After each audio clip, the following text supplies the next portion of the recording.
یه صوتسنج نوری داریم با صدای پایینم خیلی خوب کار میکنه. میخوای ببینی چجوری ساختمش؟ با من همراه باش. کیت 1052 یکی دیگه از محصولات بهنام کیت، صوتسنج نوری. بریم بسازیم ببینیم به چه شکلی میشه.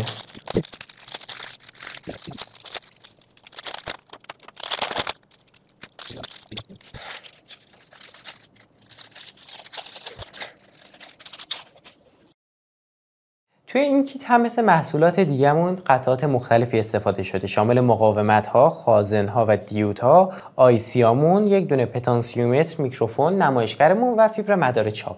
برای شروع مونتاژ میریم سراغ دفترچه و بخش اول دفترچه شامل مقاومت‌ها میشه. مقاومت‌ها رو مطابق دفترچه روی فیبر مدار چاپی نصب می‌کنیم. مقاومت ها رو طبق دفترچه جا زدیم و خب به صورت خلاصه و سریع دور براتون بخوام بخونم از رو دفترچه میشه: قهوه‌ای سیاه نارنجی R3، قهوه‌ای سیاه سبز R2، آبی خاکستری قهوه‌ای R1، قرمز قرمز قهوه‌ای R9 و R10، قهوه‌ای سبز سیاه نارنجی تو دو بخش دفترچه ذکر شده همون مقاومت میشه ولی میشه R6 R8. یه جای دیگه هم برای R3 همون اول گفته بودم. سبز آبی قرمز هم توی سه قسمت میشه که میشه R4 R5 و R7.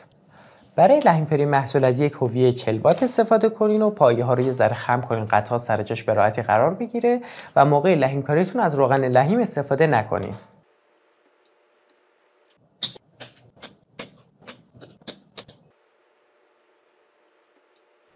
بعد از لحیمکاری مقاومت ها میرسیم به خازنا که ما 3 مدل خازن داریم: یک دونه 4.7 میکروفاراد، یک دونه 10 میکروفاراد، یک دونه هم 100 میکروفاراد 16 ولت. خازن ها رو طبق ترتیبی که دفترچه گفته سر جای خودش روی فیبر لحیم میکنیم. موقع نصب خازن‌های شیمیایی توجه داشته باشین که خازنایی که داریم نصب میکنیم جهت دارن و باید با توجه به قطب منفی و مثبتش روی فیبر نصب بشن. قبل از لحیمکاری خازن‌های شیمیایی میریم سراغ نصب خازن‌های عدسیمون با کد 104 که میشه 100 نانوفاراد. توی محل 34 و 35 خازن‌های عدسی رو نصب میکنیم.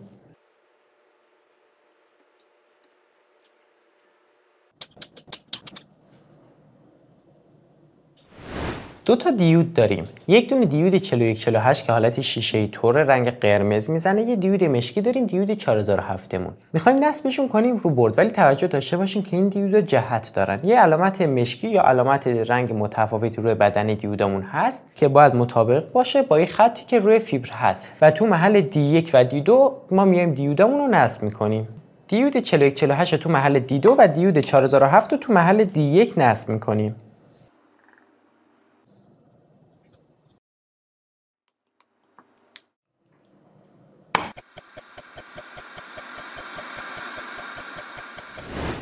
مطابق دفترچه که پیش بریم بخش بعدیمون میشه بخش آیسیامون. دو مدل آیسی داریم. یک دونه آیسی 8 پایه داریم، یک دونه آیسی شونه‌ای داریم. برای نصب آیسی 8 پایه با توجه به فرو رفتگی که روی سوکت آیسیش هست و فرو رفتگی که روی فیبر هست اون رو تو بخش آیسی 1 لحیم می‌کنیم. حتما اول سوکت آیسی رو نصب کنیم بعد خود آیسی رو روی سوکت آیسی نصب کنید.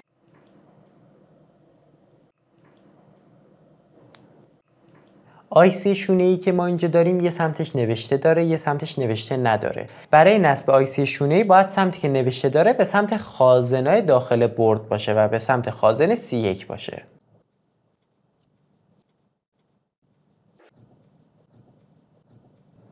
پتانسیومتری که داریم تو محل PT باید نصب بشه و خب یه پایه مثلثی شکل داره، مطابق همون روی فیبر نصبش می‌کنیم.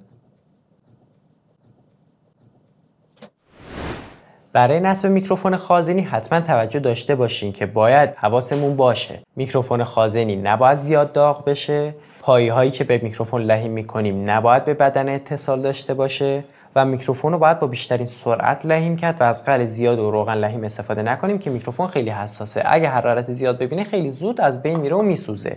شاید هم البته میکروفون نسوزه، فقط آسیب ببینه، صدا رو نتونه خیلی خوب و با کیفیت بگیره. نکته‌ای که وجود داره تو این کیت، ما هرچی میکروفونمون بیشتر آسیب ببینه حجم صدای کمتری رو میگیره، حساسیتش میاد پایین‌تر. در نتیجه شاید نتونه با صدای محیط خیلی خوب ارتباط بگیره و افکت رو به زیبایی پخش کنه.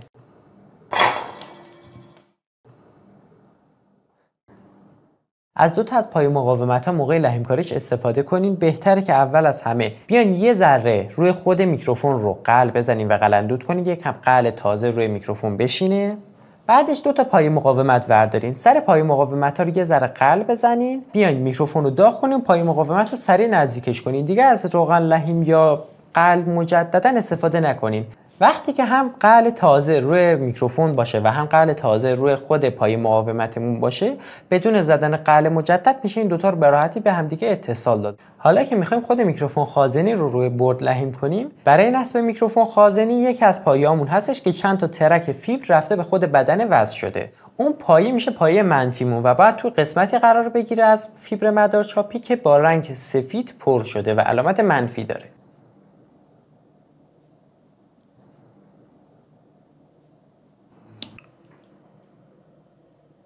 نمایشگرمون که یه داد ماتریس 3x7 رو میخوایم نصب کنیم، ولی قبلش اینجا رو نگاه کنین. ما روی نمایشگرمون یه بخش نوشته داریم، یک سمت دیگهش ولی نوشته ای نداره. برای نصبش باید این سمت نوشته رو به سمت IC2 یا IC شونه ایمون قرار بدیم.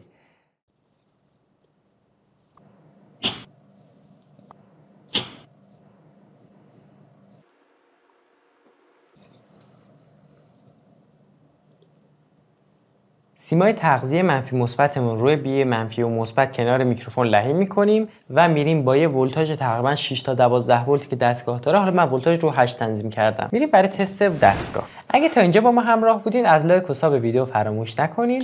برای خرید محصولم میتونین به راحتی به سایت بهنام کیت مراجعه کنین. کیت 1052 رو اونجا سرچ کنین و میتونین محصول به راحتی از اونجا هم قیمت رو ببینین و خرید رو انجام بدین. میریم برای تست دستگاه. برای تنظیم حساسیت کافیه پتانسیومتر رو به چپ و راست بچرخونین و به حدی تنظیم کنین که وقتی بلندترین حد صداتون هست تازه LED به یه حد بالاش برسه. اگه حساسیت صدا رو خیلی کم کنین یا خیلی زیاد کنین، نمایشگر نمیتونه به خوبی افکت صدای شما رو نمایش بده و خب خروجی دستگاه چیز جالبی در نمیاد.